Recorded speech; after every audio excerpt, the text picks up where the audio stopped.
Buenas tardes, hermanos. Vamos a continuar con nuestra serie. Los invito a que se postren conmigo en oración.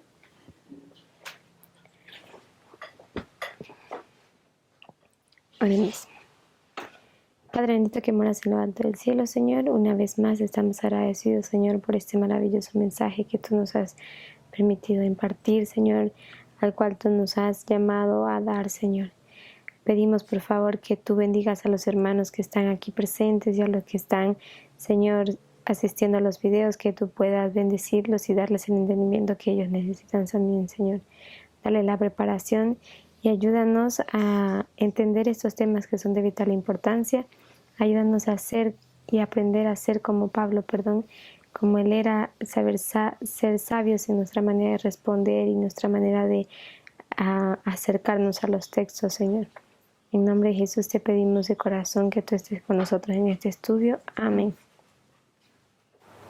Vamos a continuar con nuestros estudios explicando lo que ya habíamos visto, haciendo un pequeño resumen. Vimos ya los dos grupos que existen en nuestra iglesia, fariseos y saduceos. Vimos cuál es nuestra posición en nuestro grupo. Vimos también el error que habíamos cometido antes al querer fractalizar todo, y no debemos hacer eso. Hemos explicado cuándo nosotros podemos fractalizar y cuándo no debemos fractalizar. Ahora quiero manejar el tema con ustedes de combinar estos dos modelos: repetir y ampliar, y progresión, fractalizar y no fractalizar. Tenemos que aprender cómo manejar esos dos modelos, ¿sí? Y yo quiero empezar a observar más sobre la parábola de Mateos 13. Mateos 13, la parábola del trigo y la cizaña. Cristo nos dice que para él el campo es el mundo. Pero Elena White, Espíritu y Profecía, ella nos dice, no, el campo no es el mundo, el campo es la iglesia.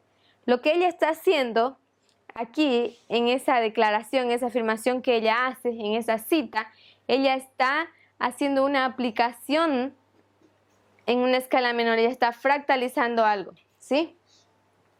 Ahora, lo que yo quiero es que nosotros abarquemos este tema desde la perspectiva de Cristo, que es la más correcta.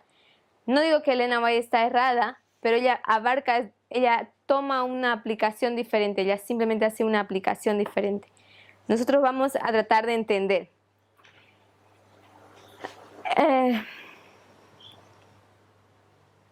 El problema que nosotros enfrentamos es que sabíamos suficiente de nuestra historia, la historia de los sacerdotes, para demostrar que ya estábamos errados. Hemos hecho cambios significantes en nuestro movimiento, por lo cual muchas personas se fueron saliendo del movimiento. Cambios como, por ejemplo, Deuteronomio 22:5, vestimenta de la mujer, o entender algunos aspectos del mensaje que han sido corregidos. Y eso ha causado un descontento o simplemente reacción de los hermanos de ellos de separar del movimiento, y han empezado a salir del movimiento. Este fenómeno de que las personas han empezado a dejar el movimiento en este periodo nos causó una gran incógnita, pues nosotros sabemos que la gran separación del movimiento ocurre en la ley dominical, ¿sí? Durante la ley dominical. Ahora, yo quiero que vamos y analicemos un poco más la parábola de Mateos 13, ¿sí? Yo quiero explicar cómo es que las personas han tomado esta iniciativa. Nosotros aquí, 2019, sabemos que para nosotros es nuestro cierre de tiempo de gracia, ¿sí? Después, aquí nosotros tenemos el periodo de cosecha, nuestra cosecha. Pero el periodo que preside la cosecha es la lluvia tardía.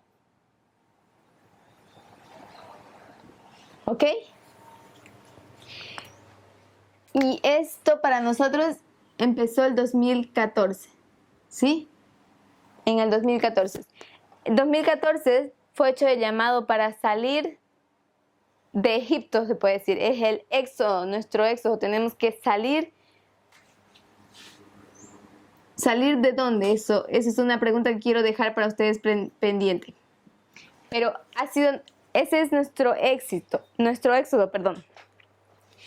Y en esa explicación, muchos hermanos en nuestro movimiento, como han estado saliendo durante este periodo de la lluvia tardía, entonces muchas personas han estado espiritualizando el significado de la cosecha con un afán de poder explicar ese fenómeno de por qué las personas están dejando el movimiento en este periodo, durante esta dispensación que es la lluvia tardía. Entonces ellos han empezado a deducir, tal vez existe una precosecha o en un sentido espiritual hay una cosecha previa antes de la gran cosecha. Entonces ellos como han tratado de justificar ese fenómeno. Pero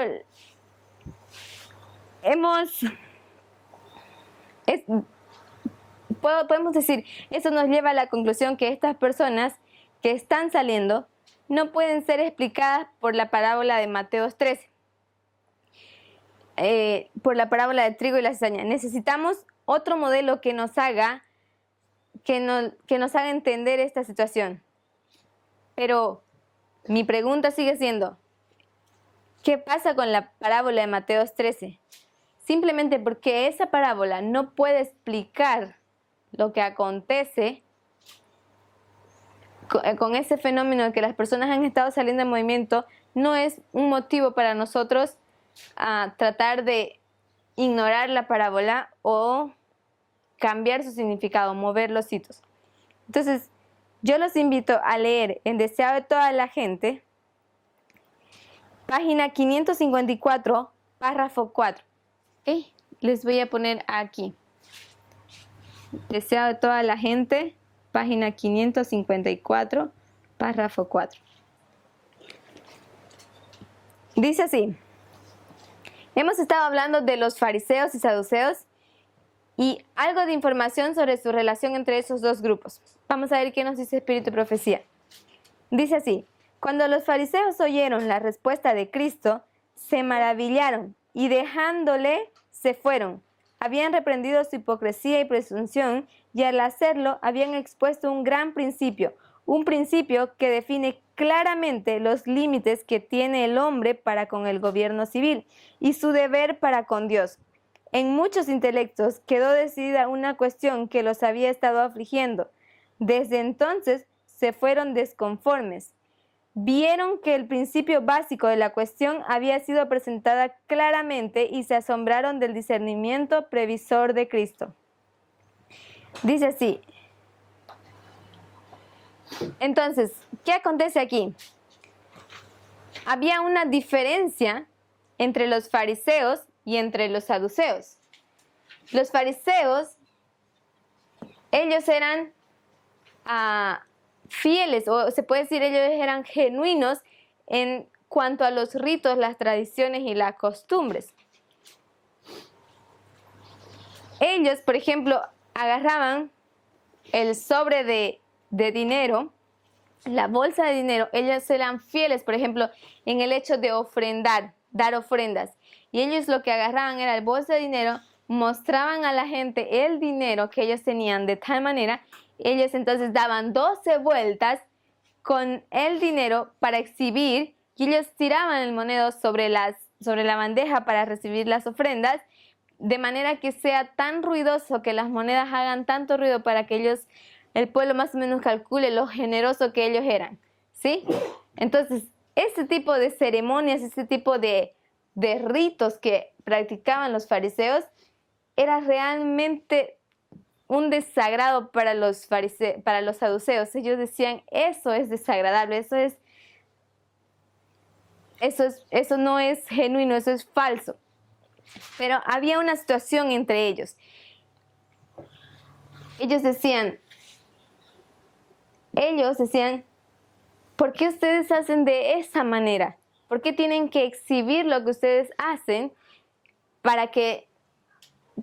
¿Cuál es su intención? ¿Cuál es su propósito de presentar de esa manera las ofrendas? Entonces ellos dicen, así es la tradición, así es como lo hacemos. Nosotros podemos educar a las personas a hacerlo de esa manera. ¿Sí? Entonces, partiendo desde ese principio, entonces nosotros vamos a ver que ellos viven las reformas, ellos viven una reforma, ellos llevan una vida externa completamente genuina, se puede decir, pero internamente, en su vida privada, ellos no creían lo que ellos hacían, ni siquiera aceptaban para sí las ofrendas. El hecho de dar ofrenda era algo que realmente les dolía, y toda esa exhibición que hacían con la bolsa de moneda era solamente apariencia para aparentar con el pueblo generosidad que ellos tenían. Al hacer ese tipo de fechoría, se puede decir, o actos que ellos hacían de exhibición de las costumbres y ritos, ellos hacían de los mandamientos de Dios, ellos lo hacían mandamientos de los hombres. Y hay un versículo muy famoso en la Biblia que dice que en vez de enseñarnos vamos a ver, lo dice así. Ellos nos enseñan doctrinas que son mandamientos de hombres. ¿Qué significa? ¿Será que los fariseos inventaron nuevas doctrinas para ellos enseñar? No, ellos enseñan sinceramente las doctrinas que Dios ha enseñado. Pero ocurre una cosa. Cuando tú lees la ley y tú no entiendes, tú lo que vas a hacer es practicarla de manera literal. O tú preguntas a los que se suponen son maestros de la ley y te la pueden explicar, y preguntas a un fariseo y el fariseo te da su opinión o te da su interpretación. Al hacer eso, ellos cambian. Al principio, tal vez no es tan malo que hagan eso, porque las personas realmente no entienden y necesitan una explicación de cómo se supone que se debe guardar la ley, cuáles se supone que llegan a ser nuestros límites en diferentes situaciones. Y al principio no es peligroso, pero con el pasar del tiempo, nosotros podemos percibir que lo que ellos hacen, ellos introducen sus propias ideas, sus propios pensamientos en la interpretación de la ley. Y ellos, al hacer eso, quebran la regla número 5 de Guillermo Miller, que ella dice que nosotros debemos dejar que la Biblia sea su propia expositora. Entonces, ellos tornan los mandamientos de Dios, las doctrinas de Dios, en doctrinas de hombre, porque adhieren sus pensamientos. ¿Ok? Al momento que ellos introducen una explicación, ellos hacen eso, ¿ok? No son reglas que ellos como hombres inventan. No son tradiciones que como hombres ellos están inventando. Son tradiciones que Dios les ha dicho, pero la manera en que ellos han explicado o practicado esa tradición ha perdido el significado que Dios quería y ha sido implementado de acuerdo a la opinión de ellos, ¿sí? Por ejemplo, esta es una de las acusaciones que el movimiento ha recibido. Ellos dicen, ustedes han tomado doctrinas de hombres y las han puesto en los votos de tal manera que ustedes están forzando a las personas a creer en una doctrina que ustedes han impuesto.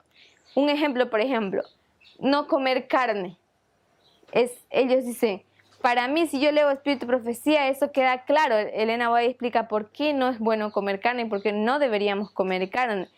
Pero tal vez para otra persona no es claro, porque entonces ellos empiezan a cuestionar y dicen, pero ¿qué en tal situación donde las personas les cuesta mucho dinero conseguir verduras o vegetales, o por ejemplo es más barata la carne o cosas así, entonces ya empiezan a complicarse las situaciones a medida que se van enfrentando casos específicos, ¿sí? Al fin y al cabo, eso se va a terminar convirtiendo en un mandamiento de hombre y no de Dios. Nosotros conocemos o entendemos que Elena White dice claramente de los fariseos, ellos eran hipócritas. Tal vez leemos el siguiente verso. Aquí dice, ella dice en la siguiente verso, dice, no bien fueron reducidos al silencio los fariseos, llegaron los saduceos con sus preguntas certeras. Los dos partidos se hacían mutuamente una acerba oposición. Ambos eran completamente enemigos, ¿ok? Fariseos y saduceos. Los fariseos eran rígidos, adherentes de la tradición. Eran rigurosos en las ceremonias externas, diligentes en los lavamientos, ayunos, largas oraciones y limosnas ostentosas. Pero Cristo declaró que anulaban la ley de Dios enseñando como mandamientos las doctrinas de los hombres. Entonces, es lo que acabo de explicar. Ellos creen y guardan la ley, las ceremonias, pero ellos han hecho de esas ceremonias algo tan... ¿Cómo lo dice Cristo aquí? Ellos han anulado, dice Cristo, la ley de Dios, enseñando doctrinas de mandamientos como de los hombres. Ellos tornan los mandamientos de Dios, la ley de Dios, las costumbres y tradiciones de Dios en doctrinas de hombre, en la manera de cómo ellos explican. Ahora dice, formaban una clase fanática e hipócrita. Sin embargo, había entre ellos personas de piedad verdadera, que aceptaban las enseñanzas de Cristo y llegaron a ser sus discípulos. Entre ellos, a pesar de que ellos cometían esos errores, había personas realmente con buenas intenciones de entender o sinceros realmente, de una piedad verdadera que aceptaban las enseñanzas de Cristo. Podemos ver a los discípulos en esa parte, podemos ver a Pablo que era fariseo en esa parte. ¿Ok? Los saduceos, dice ahora ella va a contrastar contra los saduceos, va a comparar y contrastar. Ella dice, los saduceos rechazaban las tradiciones de los fariseos. Les parecía realmente ridícula o una ostentación innecesaria, ¿sí? Profesaban creer la mayor parte de las escrituras y considerarlas como su norma de acción, pero en la práctica eran escépticos y materialistas. ¿Qué significa escépticos? Indiferentes. ¿Cómo? Indiferentes. Indiferentes. Ya, ellos eran indiferentes ¿a qué? ¿A qué eran indiferentes? Tal vez debemos resaltar este hecho que dice, profesaban creer la mayor parte de las escrituras y considerarlas como su norma de acción.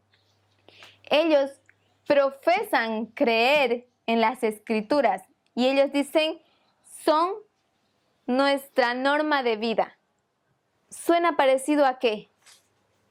Suena exactamente a lo que los fariseos dicen. Ellos dicen, nosotros creemos en la ley y ellas son las que rigen nuestro estilo de vida, ¿sí? Pero ellos dicen, o ellos profesan creer las escrituras y considerarlas como su norma de acción. Es lo mismo. Pero, dice Elena White, en la práctica eran escépticos y materialistas. Entonces nosotros podemos poner aquí, tal vez, escépticos. ¿Qué significa escépticos? ¿Cómo dice? Eran indiferentes. Vamos a poner mejor esa palabra. Indiferentes y materialistas.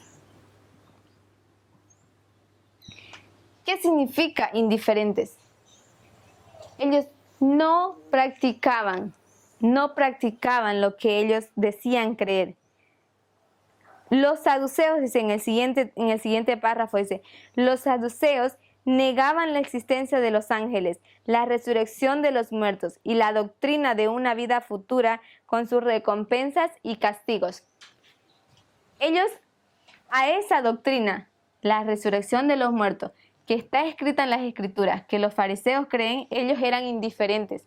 Ellos negaban completamente la existencia de algún ser divino, el Espíritu Santo o algún espíritu, y ellas negaban completamente la doctrina de la resurrección. Los saduceos negaban esa doctrina de la resurrección de los muertos porque ellos no podían cómo explicar esa doctrina. Si ustedes van a un libro infantil y ustedes ven el tema de la resurrección, ustedes van a encontrar esto. Este es un cementerio donde están las tumbas de las personas.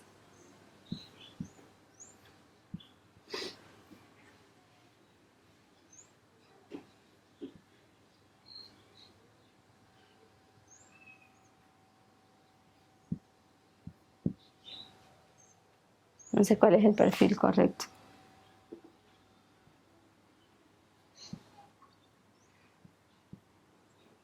Ok. Ese es lo que se entiende, lo que ilustra a las personas para los niños sobre la resurrección. Y ellos explican, mira, si tú mueres, el día de la resurrección, tú resucitarás de tu tumba. Y ellos diseñan un cuerpo flotando, sonriente y hermoso. Es así como ellos lo explican. Los saduceos no pueden explicar esto, porque ellos dicen, ¿cómo es posible si tú te moriste? Si tú moriste y perdiste, qué sé yo, perdiste un ojo, ¿cómo es posible que ahora tú resucites hermoso y feliz? Ellos dicen, los saduceos ven la resurrección en este modelo. Tú estás en un barco.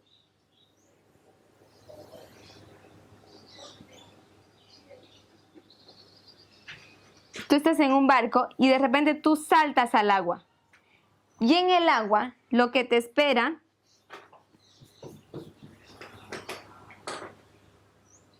es un tiburón que está presto para comerte. Entonces tú saltas al agua, estás en el agua y lo que el tiburón va a arrancar, este tiburón va a arrancar un brazo. Vamos a dejarlo así. Vamos a ponerlo separado. Ese tiburón comerá ese brazo tuyo, pero resulta que no es el único tiburón que te espera ahí. Este otro tiburón comerá tu otro brazo. Y aquí encontrarás otro tiburón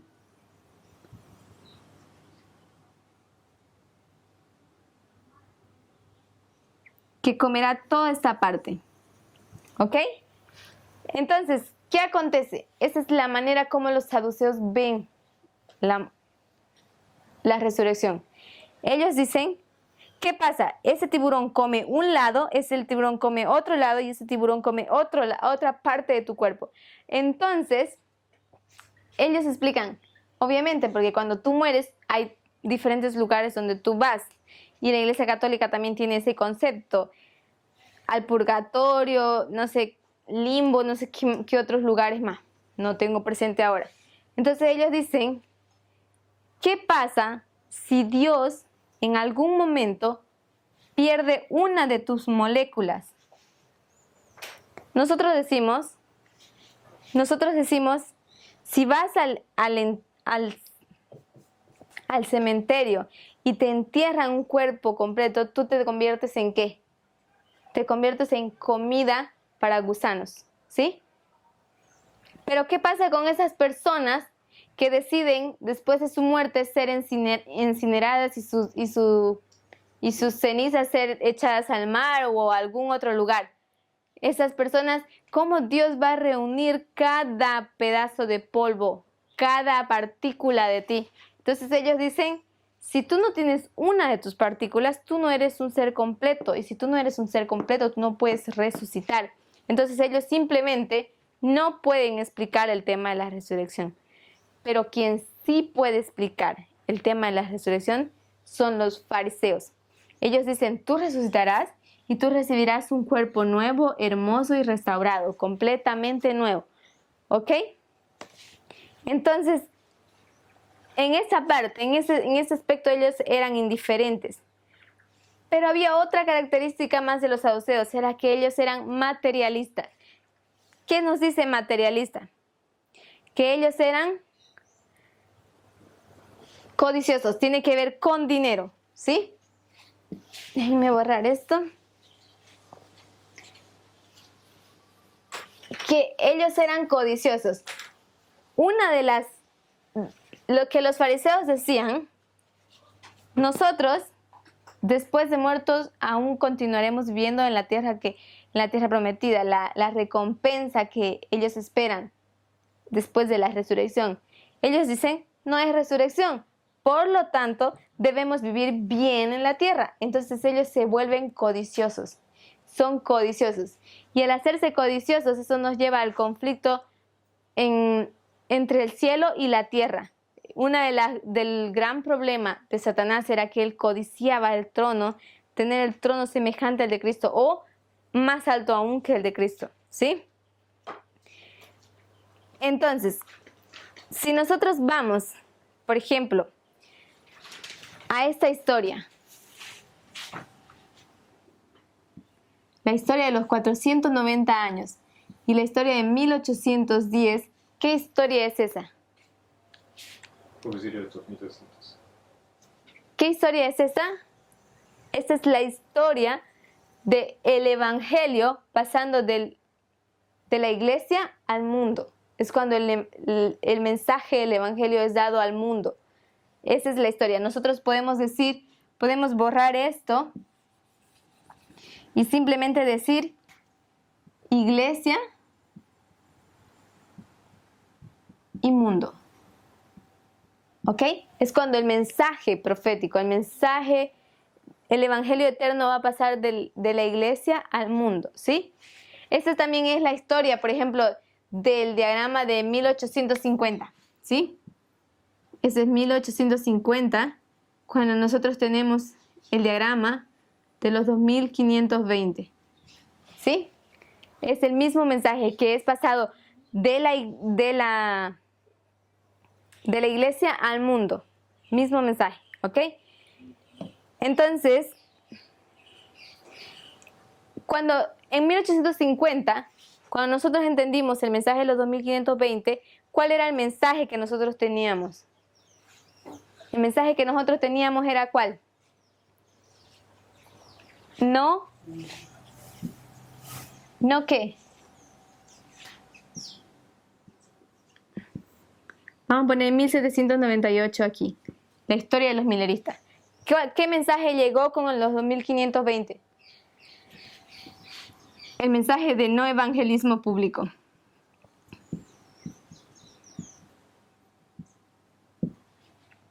¿Se dice evangelismo público? No.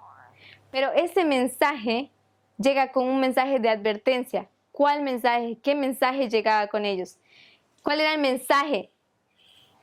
Al decir no evangelismo público, ¿cuál era nuestro mensaje? ¿Cuál era el mensaje profético en 1850?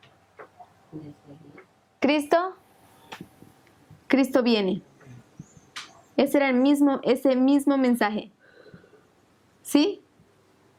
Cristo viene.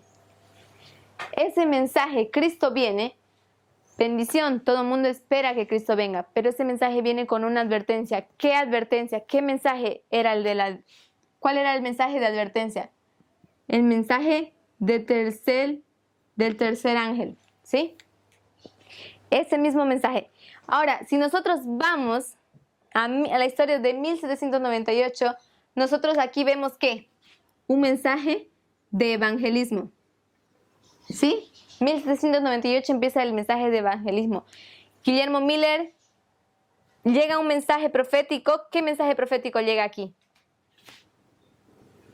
Cristo viene. El mensaje profético, Cristo viene. Ese fue el mensaje que se empieza a pregonar. Cristo viene. ¿Sí? Y llegó con un mensaje de advertencia. ¿Cuál? 1798. Primer mensaje angelical. ¿Ok? Misma historia. El primer mensaje angelical. Ahora, si nosotros vamos a analizar el tercer mensaje angelical viene en 3 partes. Podemos enfocarlo o abordarlo desde estos puntos, pero también tiene otro enfoque. Pero yo voy a tomar este enfoque. ¿Cuáles son las 3 partes de ese mensaje angelical? Podemos decir el sábado, la naturaleza del hombre, solo voy a poner hombre, y el testimonio de Jesucristo. Testimonio de Jesús. Esas tres partes contiene el tercer mensaje angelical, ¿ok? Si nosotros solamente tomamos uno de esos, vamos a olvidar este y vamos a enfocarnos en el sábado. ¿Qué es lo que se necesita para luchar contra ese mensaje, para combatir ese mensaje del sábado? ¿Qué se necesita? ¿Qué necesita hacer el enemigo para combatir ese mensaje? ¿Cómo es que nosotros realmente demostramos que creemos en el sábado? ¿Cómo? Lo mejor que Satanás hace es falsificar el sábado. De esa manera, él combate lo mejor. En ese momento, surge 1850 para adelante, cuando ellos conocen la verdad del sábado hacia adelante, ellos empiezan a generar el movimiento del sábado. Entonces, Satanás, para falsificar ese movimiento, él crea otro movimiento, el movimiento del domingo. ¿Ok? Y al crear, esa es la mejor manera que nosotros vemos que tenemos de creer de que Jesús estaba guiando a su pueblo en el camino correcto, porque cuando está en el camino correcto, el enemigo trata de falsificar ese camino y hacernos caer. Entonces, Satanás lo que hace es empieza a falsificar el día sábado y lo hace a través del domingo. ¿Ok? Cuando hablamos de materialismo, hablamos, como les dije, de la codicia. Ellos eran materialistas, o podemos decir la codicia estaba aquí, codiciosos. ¿Sí? Al decir codicia, nos enfocamos, o lo que hacían los saduceos era ellos enfocarse en las cosas del mundo presente, en el presente. Mientras que los fariseos, al creer en la resurrección, ellos tenían el enfoque más hacia el futuro. Entonces, anhelaban más la vida futura que la vida presente. Y los saduceos era al revés. Ellos apreciaban más la vida del presente que la vida del futuro, pero ellos no creían en eso. ¿Sí?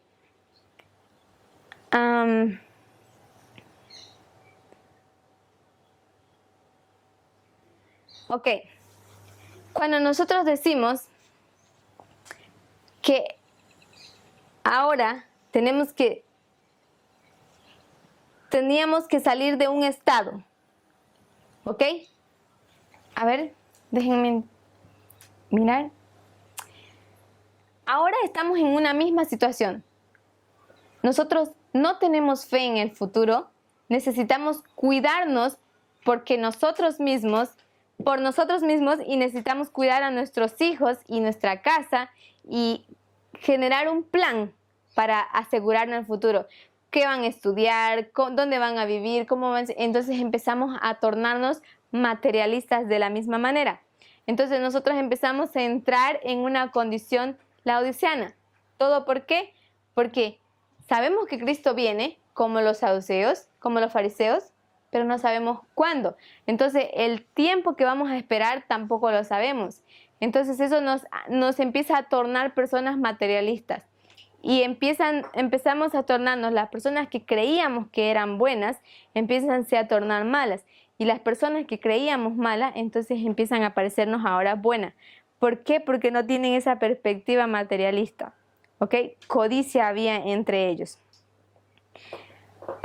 Ahora quiero leer con ustedes ese verso, deseado a toda la gente, 55, párrafo 3. Párrafo 2. Dice, los saduceos negaban la existencia de los ángeles, la resurrección de los muertos y la doctrina de una vida futura, con sus recompensas y castigos. En todos estos puntos diferían de los fariseos. Entre los dos partidos, la resurrección era un tema especial de controversia. Al principio, los fariseos creían firmemente en la resurrección, pero con estas discusiones, sus opiniones acerca del estado futuro se volvieron confusas. Empezaron a dudar o a restar importancia. ¿Ok? Dice, la muerte llegó a ser para ellos un misterio. Algo que los fariseos ya tenían claro, de repente eso llegó a ser un misterio por entrar en controversia con los saduceos. Ellos empezaron a instalarle dudas en la mente de ellos sobre ese tema, ¿sí? Dice, su incapacidad para hacer frente a los argumentos de los saduceos era ocasión continua de irritación. Las discusiones entre las dos partes tenían generalmente como resultados airadas disputas entre ellos que los separaban siempre más y más. ¿Ok?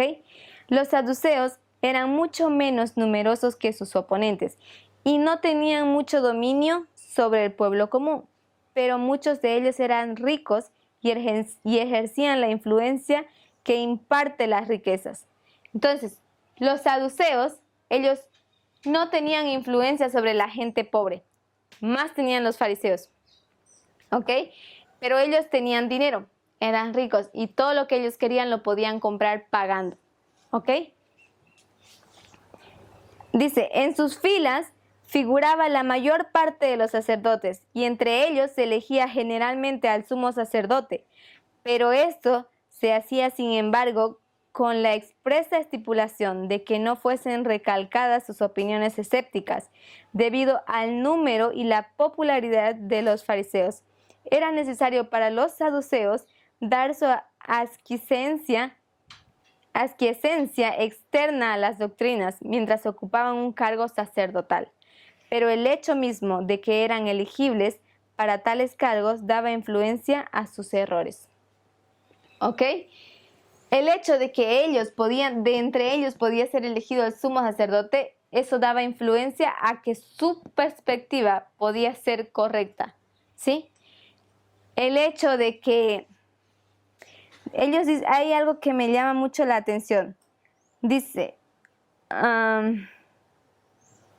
debido al número y la popularidad de los fariseos, era necesario para los saduceos dar su aquiescencia externa a las doctrinas mientras ocupaban un cargo sacerdotal.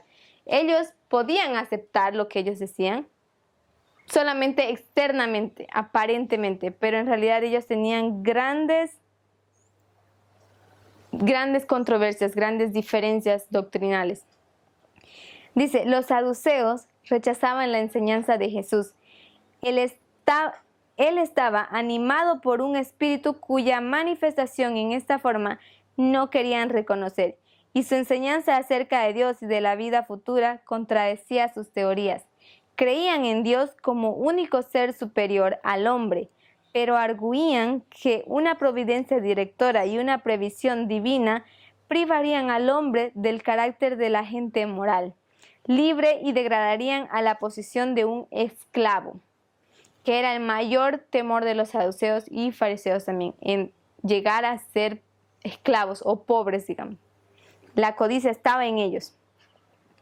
Creían que habiendo creado al hombre, Dios le había abandonado a sí mismo, independiente de una influencia superior. sostenían que el hombre estaba libre para regir su propia vida y amoldar los acontecimientos del mundo, que su destino estaba en sus propias manos. Negaban que el Espíritu de Dios obrase por medio de los esfuerzos humanos o medios naturales. Sin embargo, sostenían que por el debido empleo de sus facultades naturales, el hombre podía elevarse a ilustrarse por sus exigencias rigurosas y austeras, podía purificarse en su vida. Entonces, ellos están en una controversia sobre asuntos morales, sobre asuntos políticos y sobre asuntos doctrinales, ¿ok? Ellos eran influyentes políticamente porque tenían dinero, ¿sí? Pero ellos no tenían la doctrina correcta y de esa parte dependían de los fariseos, digamos, para mantener su posición. Ellos no podían entrar en controversia con los fariseos, pues ellos quedarían expuestos, ¿sí? Por eso también los fariseos tenían prohibido cuestionar a ellos o argumentar con ellos públicamente. Y también tenían limitada la exposición de sus doctrinas en las cuales ellos tenían controversia. No podían exponer sus doctrinas de la resurrección de los muertos, por ejemplo, libremente así, a no ser solo en sus escuelas.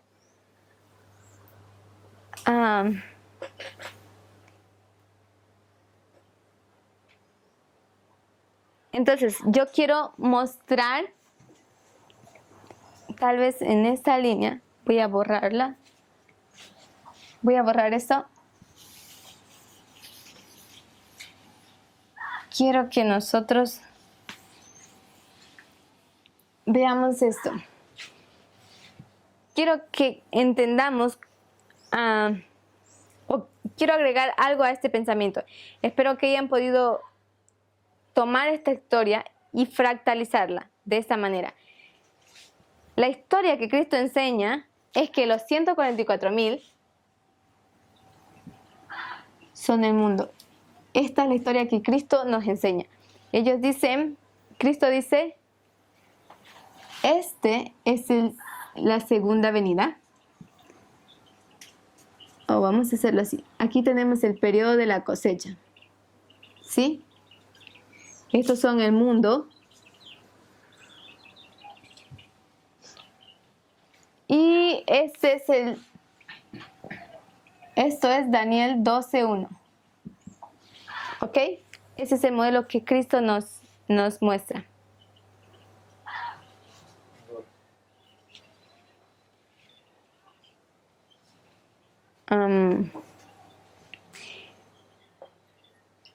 Ahora, en esta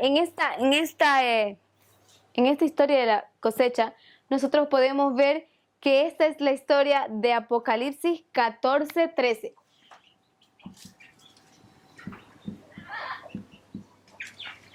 Podemos ver que esta historia que Cristo nos dice, el campo es el mundo, esta historia es la historia de Apocalipsis 14, verso 13. En adelante, hasta el final del capítulo. Y esa historia, Apocalipsis 14, es la misma historia que Mateo 13, versos 24 al 30. ¿Ok?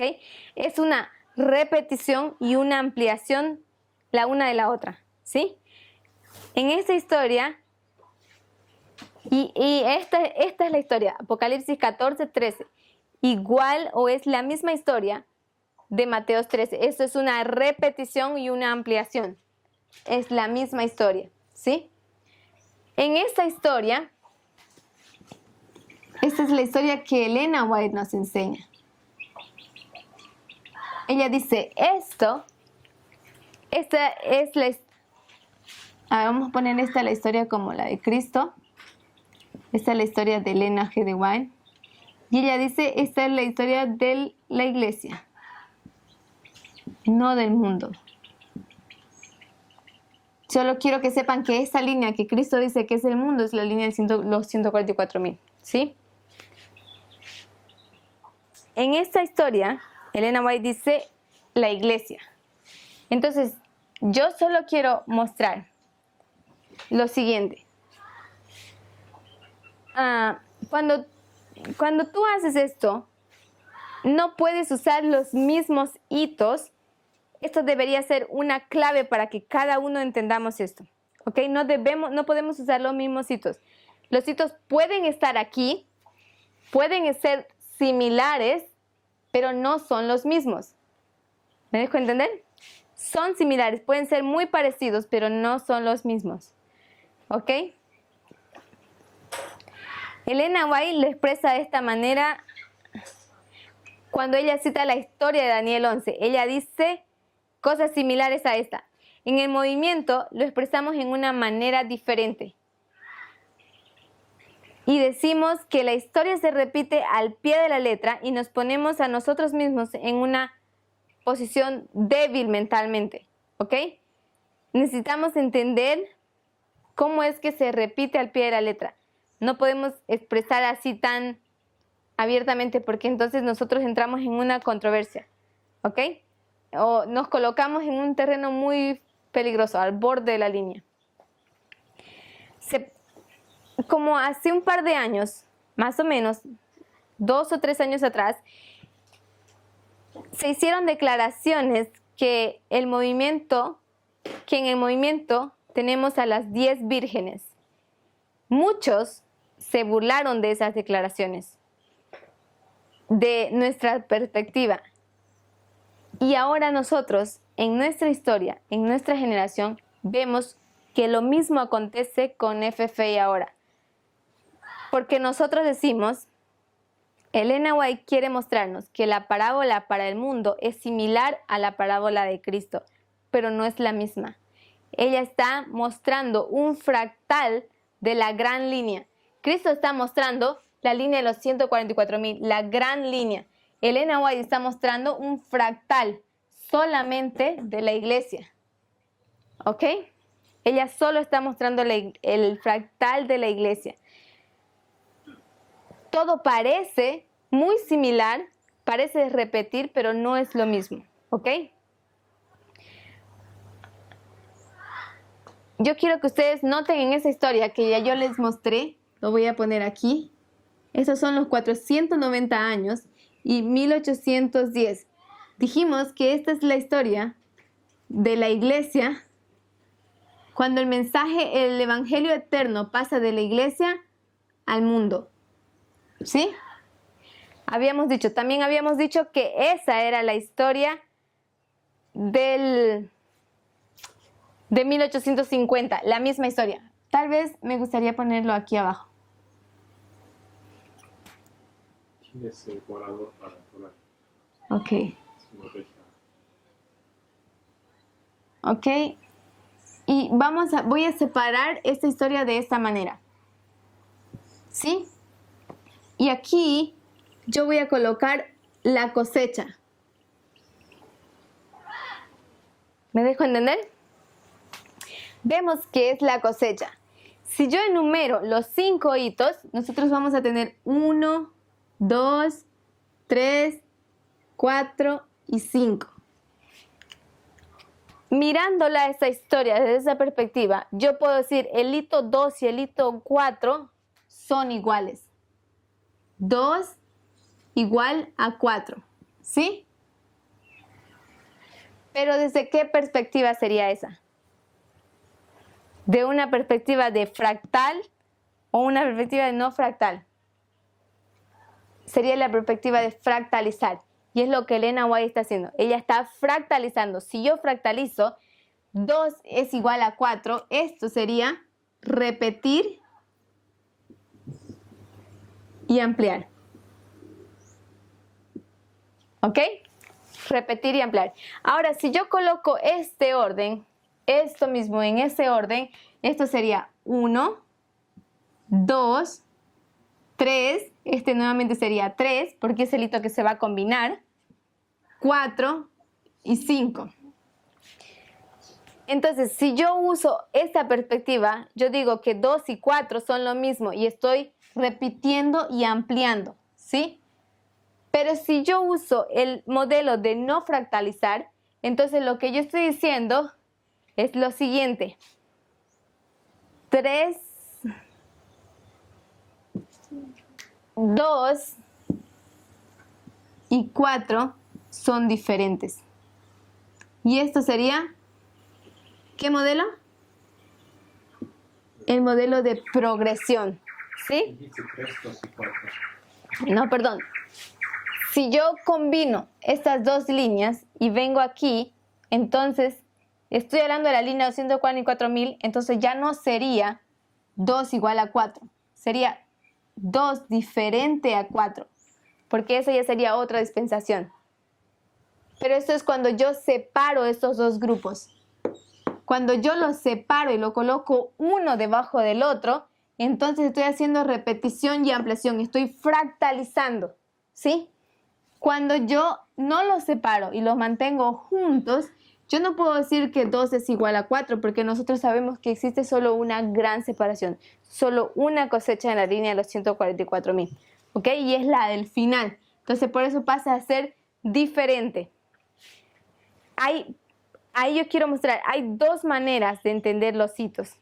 Y esas son las dos maneras que nosotros vemos. En esta historia, esta sería el cierre de tiempo de gracia. Y esta sería la segunda venida.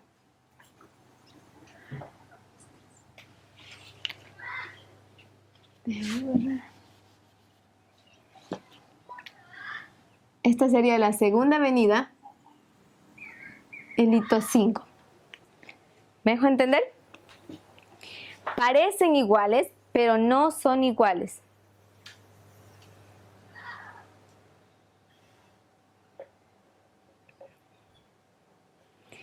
Ahora, Cristo habla de la gran línea, Elena White habla solamente de un fractal de la línea de la iglesia, pero nosotros no podemos fractalizar una vez más. En este periodo de aquí, nosotros encontramos a los sacerdotes. No estoy diciendo que están en algún punto por aquí, pero no quiero especificar dónde, sino durante ese periodo. O durante ese punto, ¿sí? No trato de ser concisa. Ahora, si tomamos la historia de la ley dominical, vamos a ver qué no es cosecha.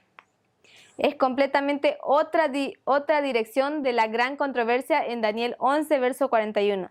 En esta historia, todo parece completamente diferente. Así que los invito a acompañarme en Conflicto de los siglos. Gran conflicto de los siglos, ¿no? Gran controversia o conflicto de los siglos.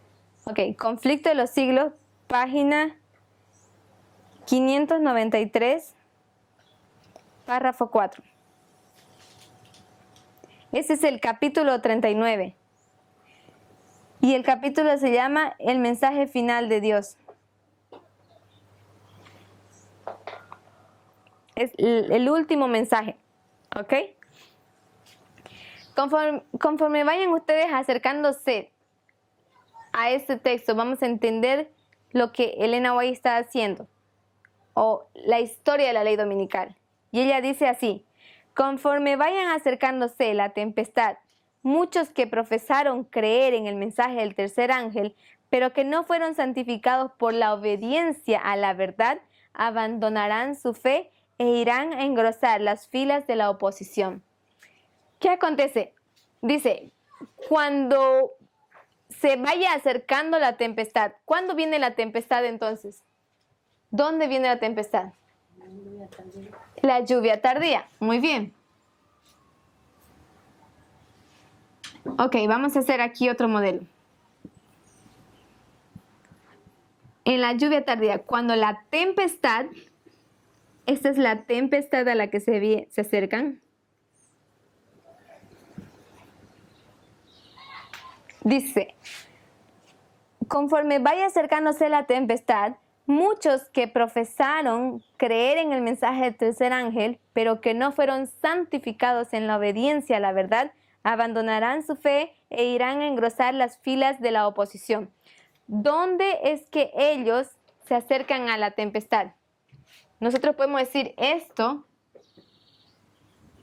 es 2019. Vamos a poner aquí la tempestad. Esto es 2019, ¿sí? Y la misma historia, 2014. Estamos en esta historia. La historia de la ley dominical, ¿sí? Estamos en la historia de la ley dominical. Aquí dice, los que profesaron creer en el mensaje del tercer ángel, ¿qué pasa con ellos? Ellos profesaron una vez creer en el mensaje del tercer ángel, pero no fueron santificados en la obediencia y ahora forman parte de las filas de la oposición, del ejército del enemigo. Dice, uniéndose con el mundo y participando de su espíritu, llegarán a ver las cosas casi bajo el mismo aspecto, negativamente. Así como cuando llegue la hora de prueba, estarán preparados para situarse del lado más fácil y de mayor popularidad. Hombres de talento y de elocuencia que se gozaron un día en la verdad, emplearán sus facultades para seducir y descarriar almas. Se convertirán en los enemigos más encarnizados de sus hermanos de antaño. Cuando los observadores del sábado sean llevados ante los tribunales para responder de su fe, estos apóstatas serán los agentes más activos de Satanás para calumniarlos, y acusarlos y para incitar a los magistrados contra ellos por medio de falsos informes e insinuaciones. Entonces nosotros estamos en esta historia, la historia de la ley dominical, capítulo 39, conflicto de los siglos, ¿sí? Ahora, en esa historia, ella dice, no, F-Faith, vamos a ver la versión de F-Faith. Future for America, Ministerio del Anciano Jeff Pippinger, dice lo siguiente. Ellos presentan esta postura.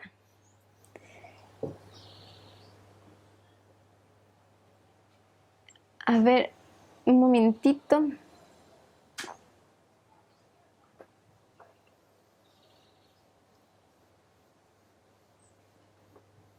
Ellos dicen, está en 2019, ahora, cuando la tempestad venga, ahora que ellos desde 2019 hacia adelante ellos ven que la tempestad se aproxima, se acerca, ¿qué empiezan a hacer ellos? ¿Qué es lo que dice el texto? Principio del texto. Conforme vaya acercándose la tempestad, muchos que profesaron creer en el mensaje del tercer ángel, pero que no fueron santificados en la obediencia a la verdad, abandonarán su fe. Ahora ellos empiezan a abandonar la fe. Lo que hicimos es fractalizarlo. Y al fractalizarlo, lo que hicimos aquí es fractalizarlo y total. El modelo fractalizado para explicar lo que pasa en nuestra historia, cuando eso es lo que tú ves, que muchas personas salen y todas esas personas que dejaron el movimiento son reemplazadas por un 90%, ¿ok? 90% de ustedes. Es decir, los muchos que salieron fueron F-Faith durante el periodo de la lluvia tardía. Esos son los muchos que salieron. Y los que escaparon de la mano, los Edom Moab, que escaparon, ellos son ustedes que llegan a formar parte, a ocupar sus lugares de ellos. Ellos venían de una orden diferente. Ustedes vienen ahora a formar parte en una orden superior de sacerdotes, ¿sí? Los puestos que ellos dejaron son los puestos que ustedes van a ocupar. Son los puestos, sí. Aquí es igual. ¿Cuál es la diferencia? Podemos decir entre muchos y Edom, Moab y Amón. ¿Cuál es la diferencia? ¿O cuál es la relación entre ellos? Ellos iguales, son iguales. Esa es la relación que hay entre ellos. No existe diferencia. ¿Ok? Ellos eran sacerdotes preparados por muchos años. F-Faith. Ellos son sacerdotes preparados por muchos años. Han recibido casi 30 años de preparación. Pero ahora, cuando la tempestad se acerca, cuando la lluvia tardía se acerca, ellos se empiezan a salir. En vez de hacer frente a la tempestad, ellos salen y rechazan esa tempestad. ¿Ok? Huyen de la tempestad. Pero cuando ellos huyen, si 50 huyen, son 50 los que van a entrar, porque son iguales. Edom, Moab son los que van a ocupar el puesto que ellos han dejado. ¿Ok? Entonces, nosotros vemos, ese es el fractal de Daniel 11, según la visión que ellos tienen.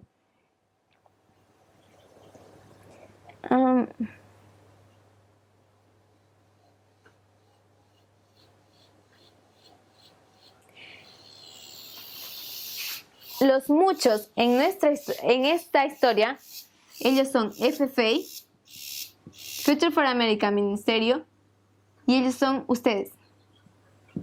¿Ok? Ellos son los que han trabajado 12 horas, son los trabajadores de 12 horas. Ya vienen trabajando 12 horas, se puede decir, un término. Y ellos son los trabajadores que llegaron a la hora 1/10, los que solo trabajan 1 hora, pero igual reciben el mismo salario que los que ya estaban trabajando 12 horas antes. ¿Ok? Esa es la recompensa, ese es como el Señor opera. Y lo que yo quiero que ustedes vean es que en ese modelo que ellos explican, ellos abandonan aquí durante la tempestad, ellos abandonan las filas del ejército de Cristo. Y esas filas, esos puestos que quedaron vacantes, son ahora para todos ustedes, quienes ahora entran a formar parte y empiezan a prepararse. Y aunque ellos llevaron casi 30 años de preparación, o tal vez más de 30 años de preparación, todo lo que ellos aprendieron en 30 años, a ustedes les tocará aprender en menos de 2 años o más, o menos. Pero no es difícil, suena difícil, pero con la ayuda de Dios y con la fe y la disposición que ustedes tengan, eso va a ser completamente posible. Necesitamos ocupar esas filas, porque el ejército de Dios no ha de quedar incompleto. Si no son ustedes, serán otros, pero de que esos puestos serán restituidos, serán. Entonces, es importante que nosotros aprendamos cómo lidiar con estos dos modelos combinados al mismo tiempo. En este modelo vemos es la mejor historia. Ustedes pueden verlo en Conflicto de los Siglos, página 593, párrafo 4. Es la misma historia. Esta es la historia de la ley dominical y esta es la historia de la iglesia. La diferencia entre estos dos grupos. Entonces, Cristo, cuando habla de que el campo es el mundo, él se está refiriendo a la línea de los 144,000. Perdón. Y Elena White, cuando ella dice que el campo es la iglesia, ella está refiriéndose a un fractal de esa línea, solo un pedazo que es la parte de cuando ella habla del mundo. Solo ella está haciendo referencia a este enfoque, mientras Cristo está haciendo referencia a toda la línea. Pero nosotros no podemos fractalizar y aplicarlo a la línea de los sacerdotes. Hacer eso sería romper el modelo agricultural o romper la regla 5, que es introducir nuestras propias ideas y nuestros propios pensamientos y crear un credo y hacer de este movimiento una secta. Y nosotros no somos eso. Tenemos un mensaje profético que llevar a cabo. Y necesitamos entender cómo aplicar esta metodología. Muy bien, espero les ayude. Los invito a cerrar con una oración.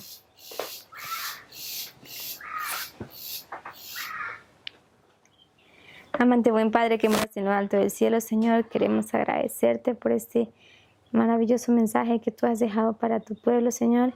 Pero también queremos pedirte, Señor, danos entendimiento y comprensión para poder, Señor, seguir y aplicar esta metodología que tú nos has dado.